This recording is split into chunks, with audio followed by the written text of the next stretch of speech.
Probando, 1, 2. ¿Cómo me escuchan los hermanos? Creo que ahora sí me escucho bien. Esa es nuestra oración, mis amados hermanos. Pasajes como este lo hacen un poquito más sencillo, pero no podemos irnos de aquí sin haber visto la gloria de Cristo en su palabra.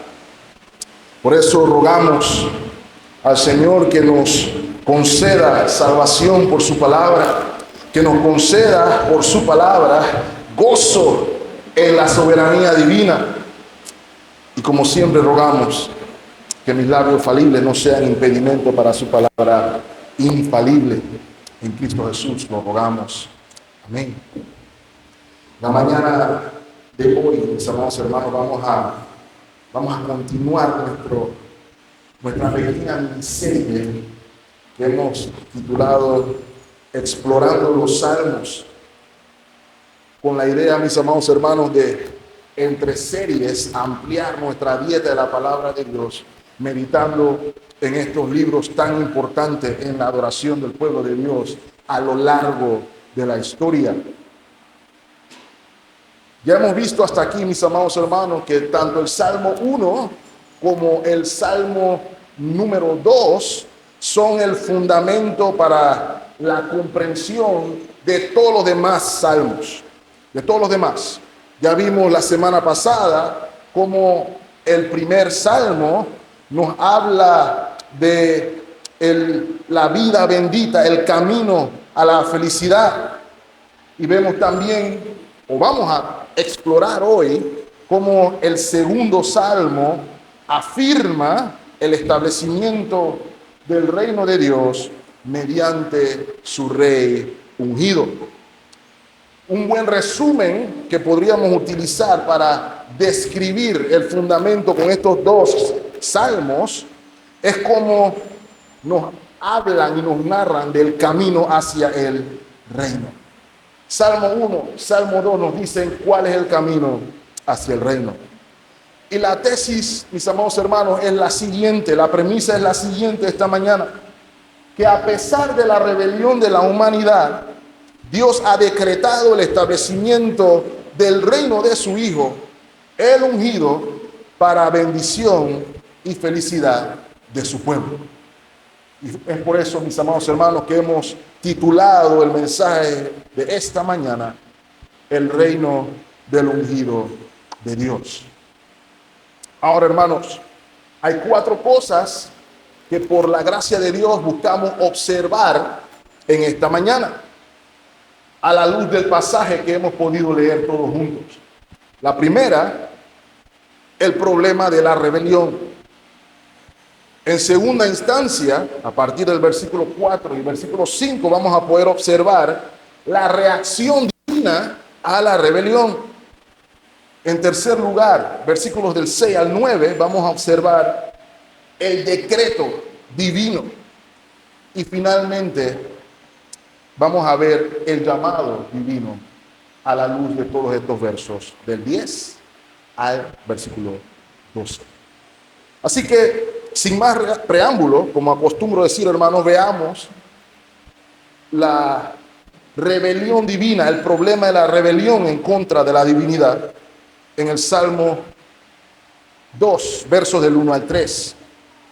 Lo leímos hace un momento, pero voy a leerlo una vez más. ¿Por qué se amotinan las gentes y los pueblos piensan cosas vanas? Se levantarán los reyes de la tierra y príncipes consultarán unidos contra Jehová, gracias hermano, y contra su ungido, diciendo, rompamos sus ligaduras y echemos de nosotros sus cuerdas. Ahora, hermanos, el Salmo número 2 no tiene título. Sin embargo, como veremos un poquito más adelante, se le atribuye al rey David en virtud de la declaración que los creyentes del Nuevo Testamento, hacen respecto al Salmo número 2. Y si se dieron cuenta al seguir la lectura, van a observar que inicia en el mismo tono que nos dejó el Salmo número 1 la semana pasada. Estamos viendo 2 sendas, 2 tránsitos. Una de las sendas transita Por bendición, la otra senda transita por camino de maldición.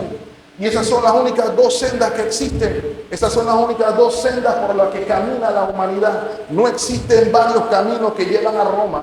Existe un solo camino que lleva a Dios. Y existen 1000 caminos que terminan en la pérdida. Porque al final todos terminan o en la senda bendita o en la senda maldita. Es uno de dos.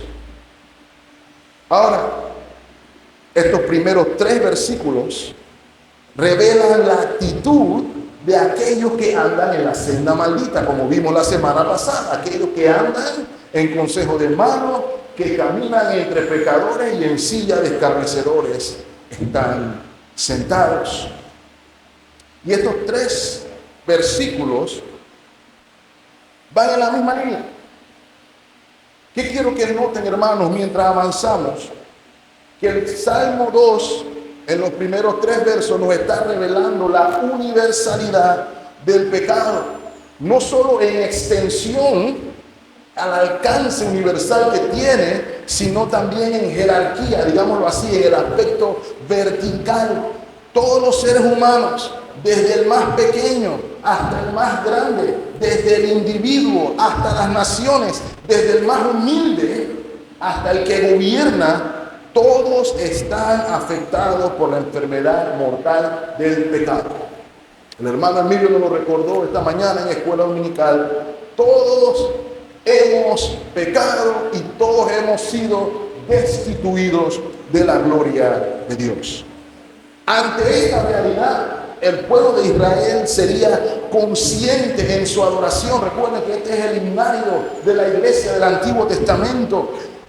Por su adoración, el pueblo de Dios sería consciente de que ellos pertenecen a otra senda, que pertenecen a otro camino, que pertenecen a un reino distinto, que es separado a todos los reinos de la tierra. Un reino que no es de este mundo. Eso fue lo que enseñó el Señor Jesucristo, ¿cierto? En su reunión con Pilato. Mi reino no es de este mundo. Y aquí no se está hablando en términos de extraterrestre o no extraterrestre, sino en términos de que los valores del reino de los cielos son diferentes a los valores del mundo. Los principios del reino de Dios son diferentes a los principios del mundo, y es por eso que Dios, a lo largo de la historia, desde que llamó a su pueblo por el profeta, por el patriarca Abraham, vamos a decirlo mejor así, llama a su pueblo a ser santo, a ser separado, porque Él es santo y separado. Ustedes no son iguales al resto de las naciones. Y la diferencia primordial debía ser, en el caso del israelita que creía con la fe genuina, lo que vimos en el Salmo número 1, que la ley de Jehová era su delicia, y que la ley de Jehová meditaba de día y de noche. Esa es la diferencia principal entre las dos sendas, porque por el contrario, como dice el versículo 1, en la otra senda, en el otro camino hay rebelión. ¿Por qué se amotina la gente? ¿Por qué hay revuelta? Una rebelión, mis amados hermanos, es una abierta e inclusive violenta afrenta contra el gobierno o la autoridad de una figura superior. Y en este caso, mis amados hermanos, la rebelión, la afrenta es en contra de Jehová y su ungido. Ahora, hermanos, el nombre Jehová es un nombre trinitario. Es importante que entendamos, mis amados hermanos, que a lo largo de las Escrituras, el nombre Jehová es utilizado para referirse al Padre, también es utilizado para referirse al Hijo y también es utilizado para referirse al Espíritu Santo. Sin embargo, es importante notar que aquí se nos está haciendo una distinción entre la primera y la segunda persona de la Trinidad. Dios el Padre, el Hijo, el Mesías, como dice el versículo 7. Y se nos está diciendo, mis amados hermanos, que el motín, la rebelión de la humanidad es contra Dios. ¿Y cuál es la meta de la rebelión, mis amados hermanos? Usted lo va a ver conmigo en el versículo 3. La meta de la rebelión es romper ligaduras. Y este concepto, mis amados hermanos, proviene de una práctica, digámoslo así, agrícola, ganadera de la época. Probablemente los hermanos con más conexión con el campo podrán relacionarse cuando ven a un buey o a un asno atado de alguna manera a una carreta y siendo guiado por alguien a cumplir un objetivo. Esas son las cuerdas que se tienen en mente aquí. Y si lo observamos de esta manera, lo que está diciendo Dios en su palabra es que los príncipes, los reyes de la tierra, se rebelan ante Dios como un animal salvaje que no quiere ser guiado. Esa es la idea que se nos transmite en nuestra mente. Y ahora, hermanos, la razón por la que se revela la humanidad es obvia. Los pecadores se oponen por naturaleza a quien es un Dios santo. Y ese pecador que se opone al Dios santo, él considera que es preferible seguir su propio camino y hacer lo que es correcto delante de sus ojos, antes de hacer lo que es correcto delante del Creador. Acompáñenme a Proverbios capítulo 21, versículo 2.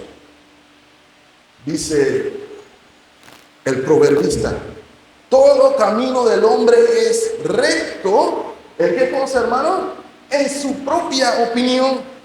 Todo el mundo piensa que él está en la razón, que está en lo correcto, que su opinión es lo mejor ante sus propios ojos. Sin embargo, el Creador es el que pesa. El Creador es el que define qué es bueno y qué no, qué es malo. Eso lo define el que examina todos los corazones.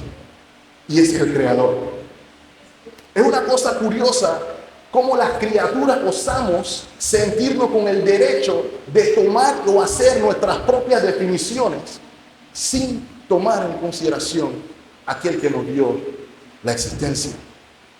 Así que la rebelión busca libertad, la rebelión busca independencia y, en pocas palabras, están buscando romper su relación con Dios.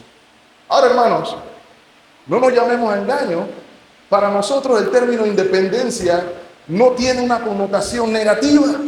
Precisamente para nosotros independencia en este mes es símbolo de alegría, es símbolo de regocijo, porque nos estamos celebrando que nos hemos librado, nos hemos independizado de gobiernos o imperios que nos restringían o nos privaban de nuestro desarrollo, de nuestro bienestar económico.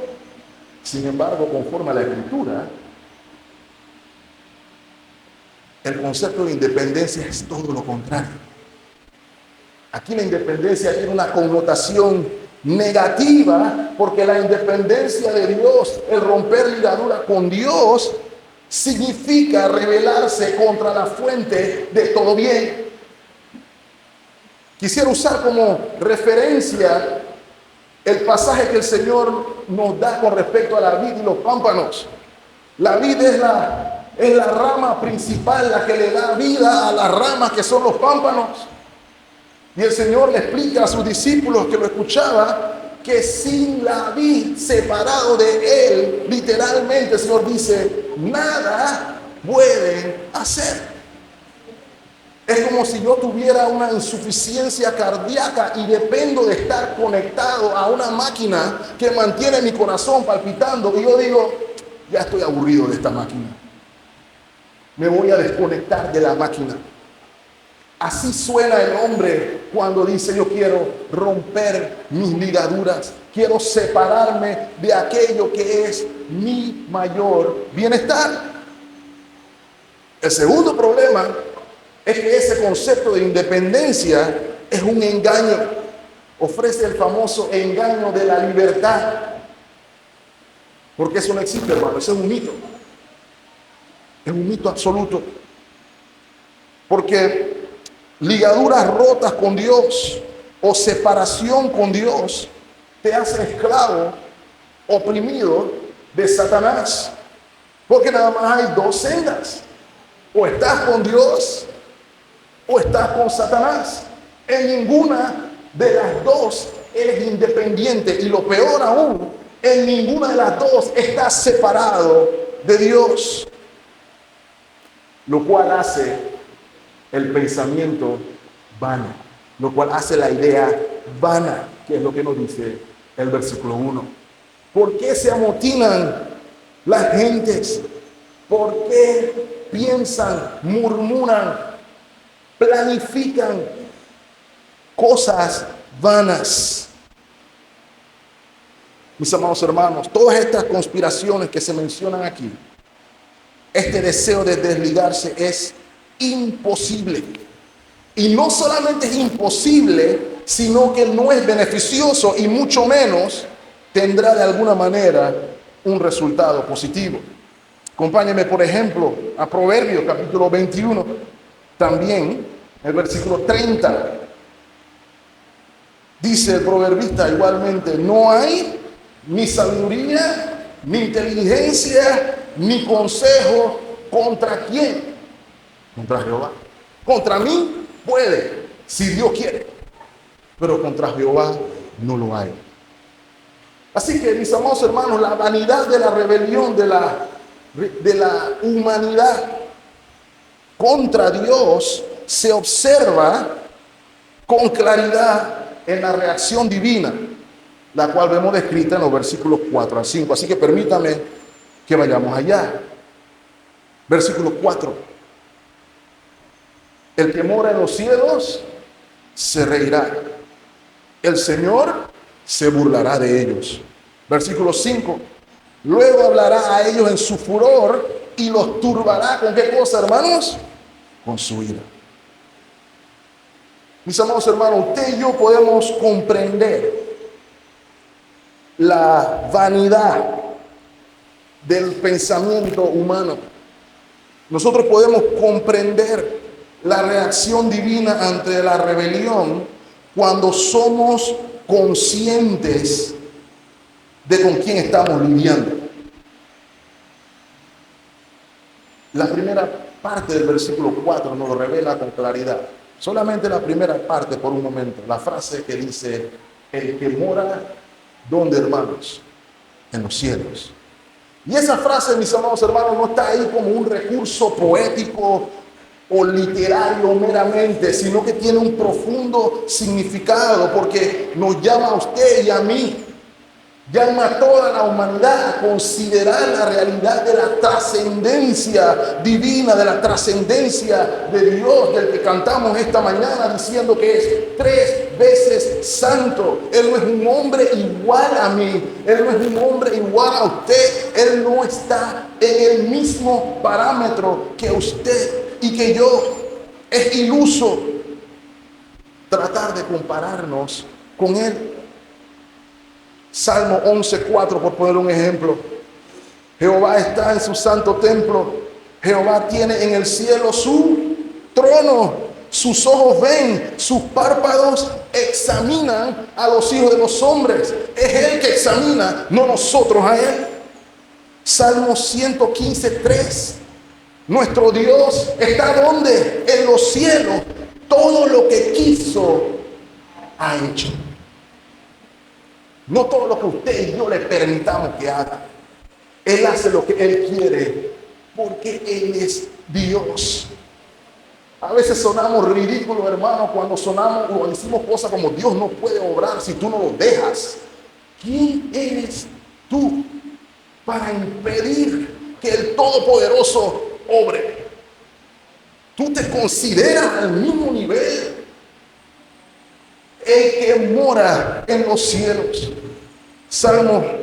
Isaías 40:22 dice: Él está sentado sobre el círculo de la tierra, cuyos moradores son como langostas, y ni siquiera la langosta del mar, que son un poquito más grandes. Él está hablando de los saltamontes, esos que arrasaban con la vegetación en ese tiempo.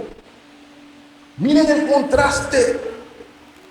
Él extiende los cielos como una cortina, los despliega como una tienda para morar. Cuando usted entiende, cuando comprendemos con quién lidiamos, cuando comprendemos la grandeza de Dios, pasan dos cosas. Primero, tenemos una mejor perspectiva al considerar el tamaño de nuestras tribulaciones, de nuestras aflicciones, el tamaño de nuestras preocupaciones. Cuando las comparamos con Dios, todas estas se ven un poco más pequeñas, ¿cierto? Igualmente, mis amados hermanos, cuando vemos la trascendencia divina, comprendemos la reacción divina a la rebelión. Y esa reacción es doble.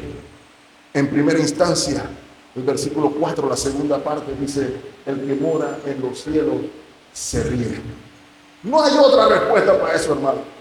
Usted se imagina, si pudiéramos usar una imaginación infantil en estos momentos, usted se puede imaginar a una hormiga insultándola a usted, tratando de decirle: hasta aquí llegaste, Eugene. ¿Usted se imagina a una hormiga diciéndole eso? Eso es inconcebible. Eso sería gracioso si se pudiera dar, porque no se ve. Y hermanos, el ejemplo de hormiga todavía se queda corto. Estaríamos hablando a niveles microscópicos. Imagínense un virus microscópico diciéndole eso a usted. Esa es la idea que estoy tratando de transmitir, mis amados hermanos. La respuesta correcta es burla. La respuesta correcta es sorna.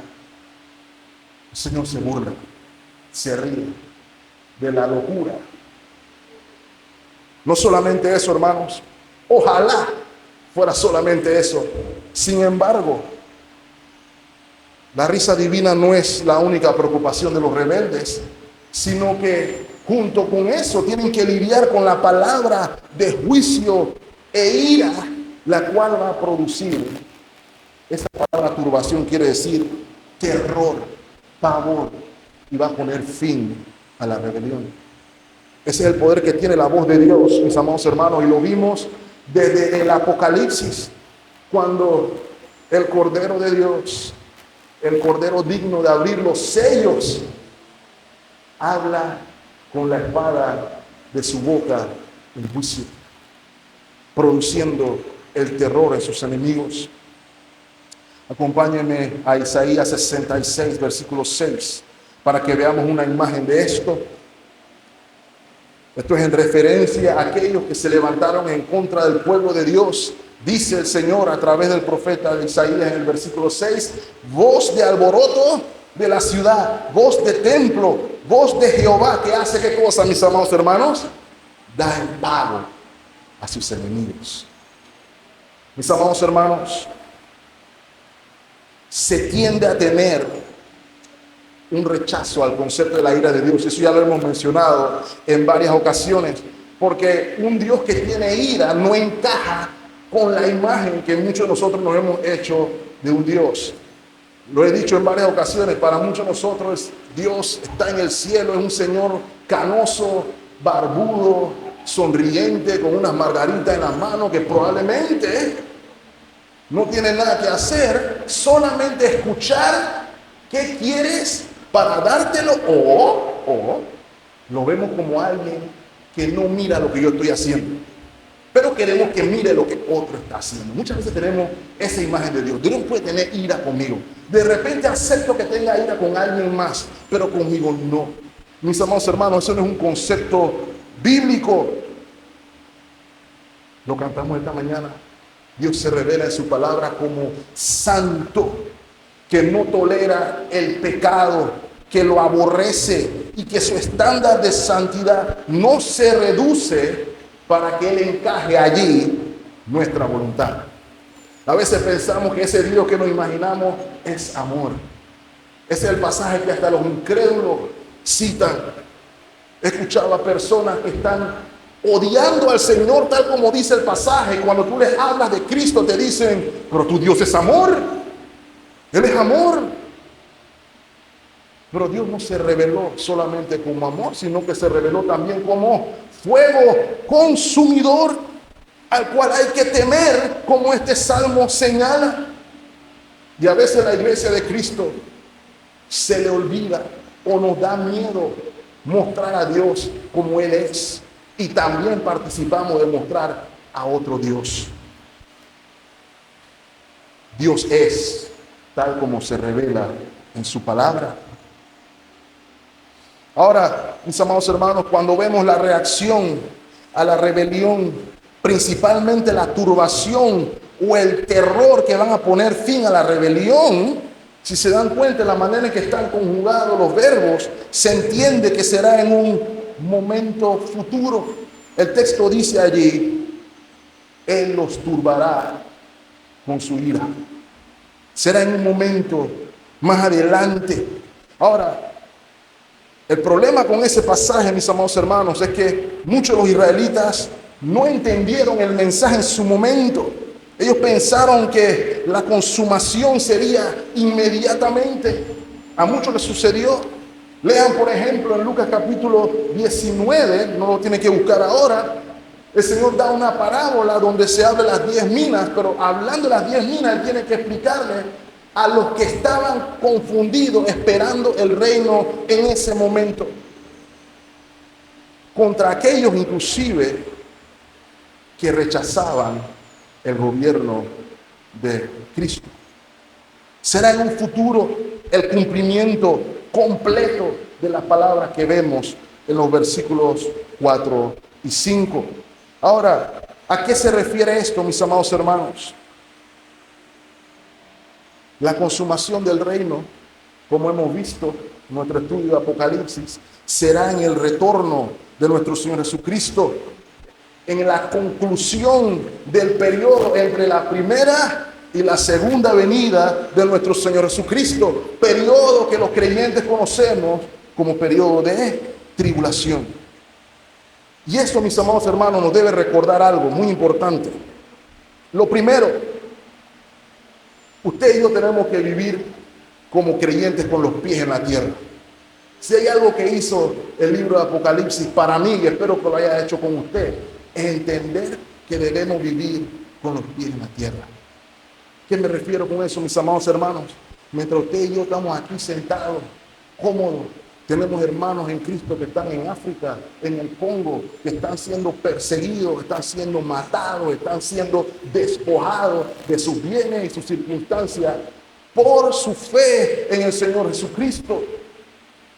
Y eso no es nada foráneo, eso no es nada nuevo, es algo que Dios anunció. Los israelitas tenían que entender a través de su reinado o los diversos reyes que estarían gobernando en Israel o en Judá, iban a tener que lidiar con la oposición de las naciones enemigas que odian al Señor y odian a su reino. Igual usted y yo, mientras el reino avanza, tenemos que reconocer que encontraremos oposición. El pensar que como somos el pueblo de Dios, los hijos de Dios, no tendremos oposición es falso, antibíblico y no nos afirma cuando tenemos que lidiar con la verdad. Cuando yo pienso que soy el hijo de Dios y no necesito más nada, nos pasa que no nos ponemos, como hablamos hace un mes y pico atrás, toda la armadura de Dios. El linaje real del pueblo de Israel tuvo que lidiar con oposición. Pero también es un recordatorio, mis amados hermanos, que si estamos en la senda bendita, las aflicciones no son instrumentos de destrucción, sino que la aflicción es un instrumento de santificación. Y ese instrumento de santificación no priva de gozo. El apóstol Pablo es el ejemplo. Fue el apóstol Pablo que le escribió a la iglesia desde diversas vicisitudes y diversas circunstancias. Regocijaos en el Señor de vez en cuando nos está yendo bien, cuando tenemos 17-0 en la cuenta bancaria, cuando en el trabajo nos están dando bonos a diestra y a siniestra. Alegrémonos ahí. No, alegrados en el Señor siempre. Otra vez les digo, regocijaos. Eso se puede hacer cuando entendemos que estamos parte del reino del que mora en los cielos. Así que el llamado al pueblo de Dios en virtud de esta revelación que vemos aquí es a vivir en la expectativa del fin de la rebelión por manos del ungido de Dios. Y de eso voy a hablar en un momento. Ahora, creo que hay un versículo precisamente en los Salmos que encapsula la idea que estoy tratando de dar a entender. Acompáñenme a Salmo 37. Vamos desde el 12. Y esta es la idea que el creyente debe tener en mente con respecto a su vida, a su peregrinaje espiritual en la senda bendita. Dice el versículo 12: maquina el impío contra él justo y cruje contra él sus dientes. Versículo 13: el Señor, ¿qué hará? Se reirá de él. ¿Por qué? Porque viene su día. No día de premio mayor, sino viene el día de juicio. Otro premio mayor, digámoslo así. Esa es la idea. Mis amados hermanos, el soberano, el que gobierna, el que mora en los cielos, no está de brazos cruzados. Él está obrando sus propósitos en su tiempo. Aunque no lo entendamos a veces, Él está obrando su propósito de redención. Recuerden lo que dijimos como premisa inicial, mis amados hermanos. A pesar de la rebelión, Dios ha decretado el establecimiento del reino de su Hijo para la bendición y la felicidad de su pueblo, la suya y la mía, mi amado hermano. Lo cual me lleva brevemente a que observemos el decreto. El decreto lo vemos a partir del versículo 6. Mis amados hermanos, lo que tenemos que ver es el contraste que nos plantea. El versículo 2 nos dice que los reyes y los príncipes se levantaron o se levantarán contra Jehová y contra su ungido. Sin embargo, el versículo 6 inicia diciendo que Dios tiene su rey. Se levantarán varios reyes, pero Dios tiene su rey. Él tiene su rey por quien su ira será revelada. Versículo 6. Pero yo he puesto mi rey sobre Sión, mi santo monte. Esa palabra, he puesto mi rey, es importante, mis amados hermanos, por dos razones. Note, dice, he puesto mi rey. Si usted hubiera hecho eso en ChatGPT o en alguna aplicación de inteligencia artificial, le hubiera mandado como 4 errores. Pero en la Biblia no hay errores. Dios está tratando de hacer un énfasis. He puesto mi rey. No es redundante, es el énfasis. Yo soy el soberano. Yo soy el que gobierna. Y ese puesto es un término hebreo que significa he ungido a mi rey. Yo he ungido al rey. Eso lo hace el soberano, el que mora en los cielos, el que hace conforme a su voluntad y que no hay que le diga qué hace. Miren que el versículo 7 enfatiza todavía aún más la declaración del decreto. Yo publicaré el decreto. Ese es término de protocolo real, mis amados hermanos. Si usted ha visto películas del medioevo, cuando el rey se enferma y la gente se da cuenta que el rey se va a morir probablemente dentro de poco tiempo, comienza a ver quién es el heredero. Comienzan los juegos de sucesión. Comienzan los bastardos a hacer su movimiento para ver si logran meterse en la colada. Comienza el hijo legítimo a decir, bueno, yo creo que yo tengo más chance, pero él tiene un hermano que cree que si consigue suficiente gente, se da un enredo totalmente. Y en esos casos, lo preferible o lo que tienden a hacer los reyes es decir, ya yo dije quién va a ser mi sucesor, fulano de tal. Y aquí es Dios diciendo, ya yo puse mi rey. El rey que va a ejecutar mi juicio. Mis amados hermanos, la clave para que usted y yo podamos entender ese decreto divino, la vemos en el pacto con Dios que tuvo el rey David. No lo vamos a leer todo aquí, pero recuerdan, según de Samuel capítulo 7, Dios le promete a David por boca del profeta Natán que el pueblo de Israel siempre iba a tener un descendiente de la línea de Judá, que llevaría hasta un descendiente que saldría de sus entrañas, el cual se sentaría en el trono en el monte de Sión, pero para siempre. Y esto es importante, mis amados hermanos, porque el monte de Sión era considerado como la morada de Dios. Lo leímos en el Salmo 99 esta mañana. El versículo 5 del Salmo 99 dice que el monte Sión es el estrado de sus pies. Así que el monte Sión es representativo de que ese es el lugar donde Dios mora. Ese será su monte desde el cual Él gobernaría. No solamente Israel, mis amados hermanos, sino el mundo entero. Porque los israelitas también sabían que el gobierno de Dios no está restringido solamente al monte Sión, ¿cierto? El Salmo 24 lo leímos esta mañana, comienza diciendo: de Jehová es el monte Sión y su plenitud. No, de Jehová es la tierra y su plenitud, el mundo y los que en él habitan. Él es soberano sobre toda la creación. Pero a través de ese linaje davídico, en virtud de la promesa, Dios estaba diciendo que traería al Mesías. Y el Mesías no iba a ser un hombre ordinario. ¿Qué dice el versículo 7? Jehová me ha dicho: mi hijo eres tú, yo te engendré hoy. Y en esta parte vemos al ungido de Jehová hablando, y que el Padre llama al ungido de Jehová hijo. Yo te he engendrado hoy. Y esto es en referencia, a mis amados hermanos, obviamente al Hijo de Dios, la segunda persona de la Trinidad, el Hijo eterno. Hijo eterno menciono, mis amados hermanos, porque hay gente que se confunde cuando ve esa palabra: yo te he engendrado hoy. Ese engendrado hoy no significa que ese día fue el momento en que el Hijo eterno comenzó a existir.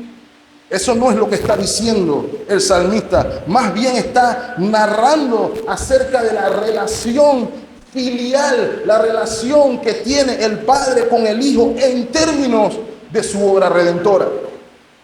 Y permítame explicarlo, por ejemplo. Acompáñenme a Romanos capítulo 1, versículo 4. Este es el apóstol Pablo escribiéndole a los romanos. Vamos desde el versículo 1. Pablo, siervo de Jesucristo, llamado a ser apóstol, apartado para el evangelio de Dios. Note el versículo 2, que él había prometido antes por sus profetas en las Santas Escrituras. Todo esto es el Antiguo Testamento. Versículo 3, note, acerca de su Hijo. ¿Quién? Nuestro Señor Jesucristo. Note que era del linaje de ¿quién? De David según la carne. Note, versículo 4, que fue declarado Hijo de Dios con poder según el Espíritu de su santidad. ¿Cuándo, hermanos? Con la resurrección de los muertos. Uno más. Hechos, capítulo 13. Ya lo vimos hace poquito. ¿Recuerdan cuando Pablo llegó a Antioquía de Siria y llegó a la sinagoga y comenzó a predicar el evangelio a los judíos que estaban en esa sinagoga? Note la palabra del apóstol en el versículo 32. Y nosotros también les anunciamos el evangelio de aquella promesa, hecha a nuestros padres. ¿Qué padres? En el Antiguo Testamento, versículo 33, la cual Dios ha cumplido a los hijos de los padres, o sea, a ellos, a nosotros, haciendo ¿qué cosa, hermanos? Resucitando a Jesús, como está escrito, ¿dónde, hermanos? También en el segundo salmo: mi hijo eres tú, yo te he engendrado hoy. Ven que lo asocia el salmista con la obra completa, la obra mesiánica de nuestro Señor Jesucristo. Uno más, Hebreos 1:5. Porque ¿a cuál de los ángeles dijo Dios jamás: mi hijo eres tú. Yo te he engendrado hoy y otra vez. Yo seré el padre y él será mi hijo. Mis amados hermanos, toda la revelación bíblica apunta a la obra mesiánica del Cordero de Dios que quita el pecado del mundo, que en la cruz del Calvario, muerto y resucitado al tercer día, fue exaltado, proclamado como Hijo de Dios por su victoria en la cruz, en virtud de su obra mesiánica. Mis amados hermanos, ¿qué quiero decir con esto? Dios tiene su ungido. Él tiene y designa a través de quién tenemos comunión con Él, mis amados hermanos. Y nosotros tenemos comunión con el Hijo de dos maneras, ya sea en herencia o en juicio.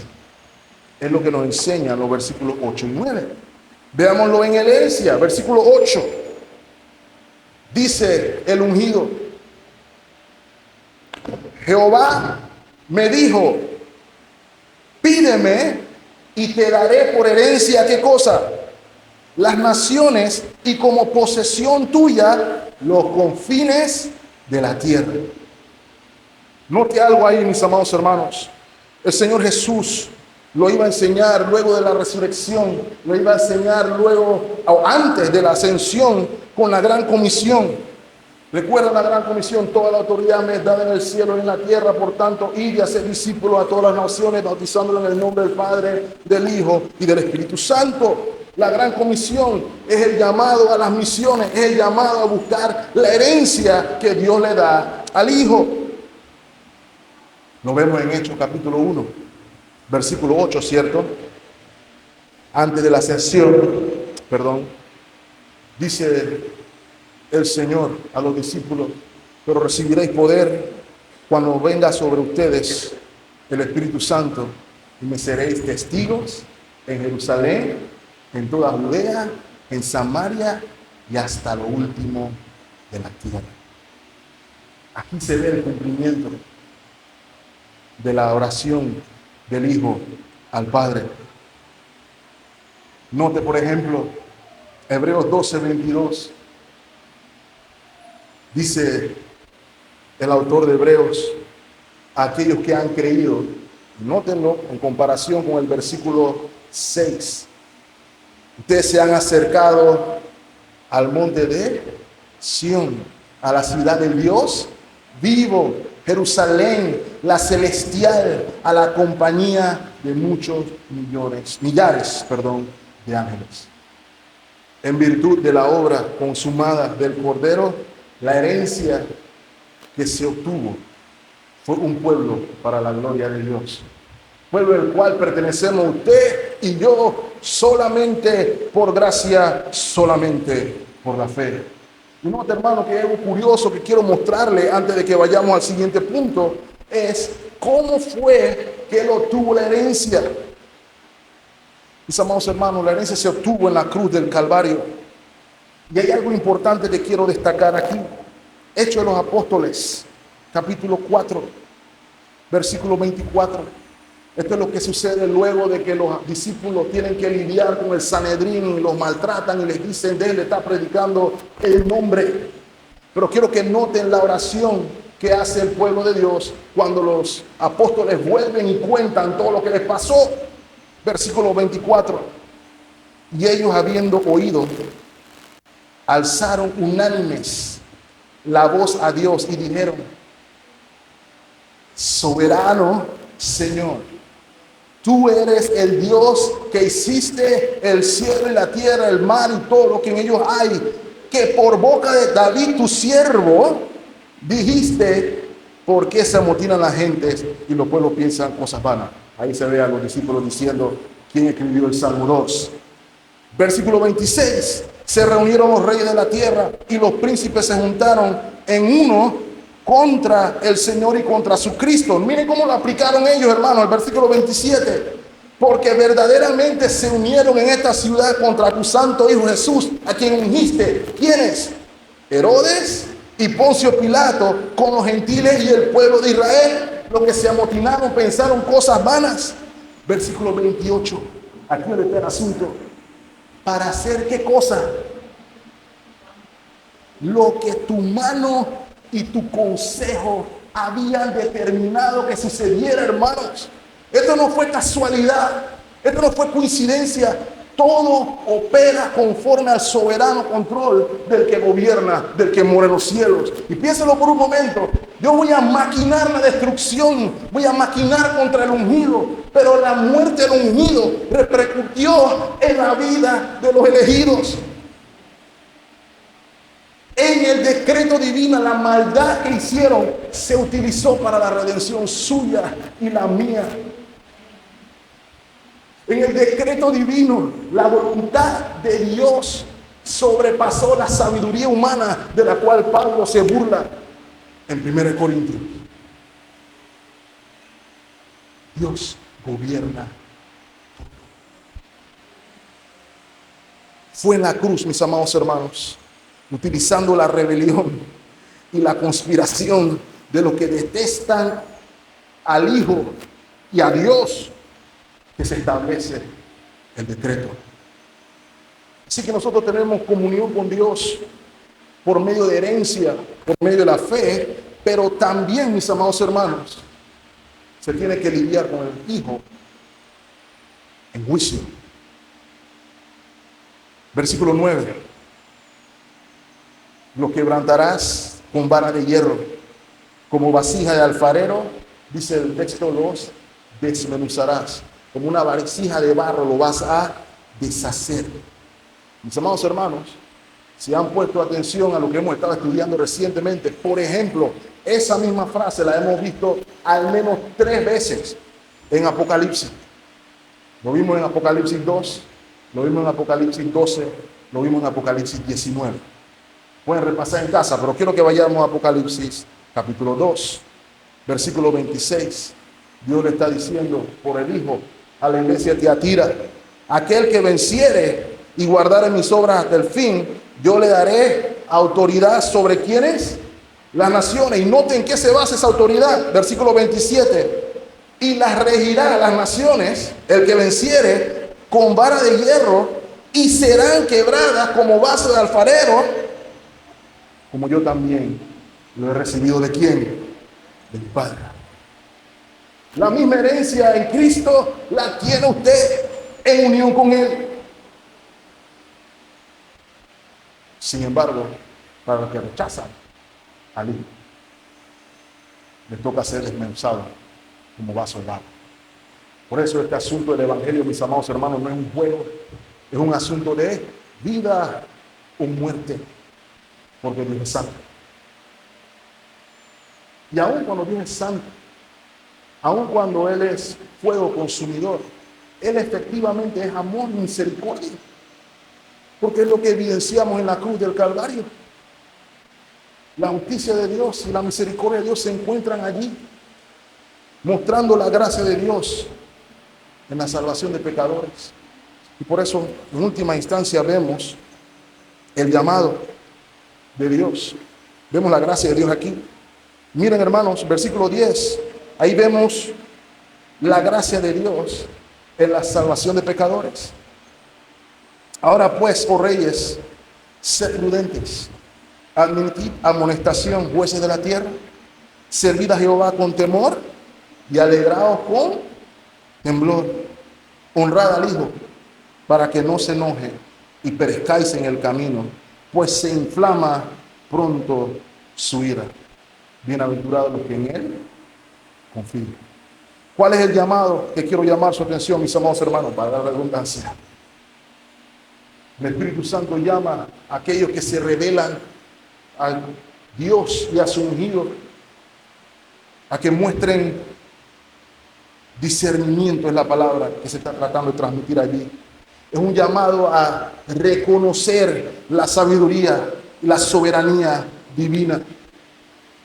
Porque, mis amados hermanos, Dios es el que pone y el que quita reyes. Dios es el que exalta y Dios es el que humilla. Y el que tiene cargo de autoridad debe ejercerlo desde la sabiduría divina.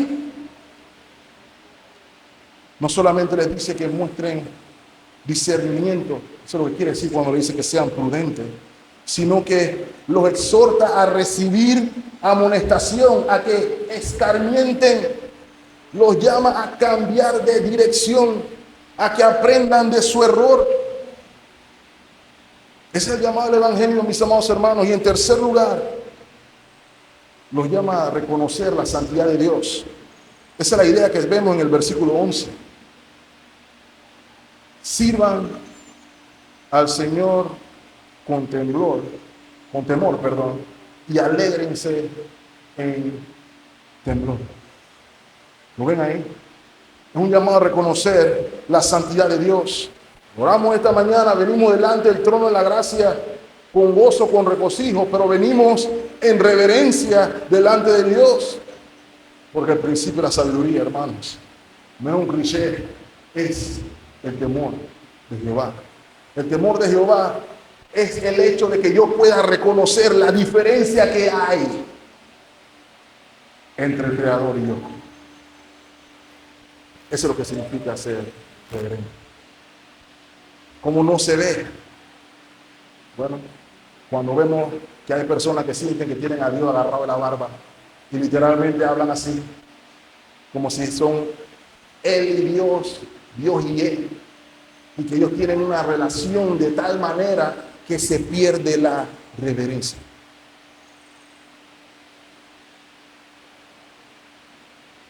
El principio de la sabiduría es el temor de Jehová.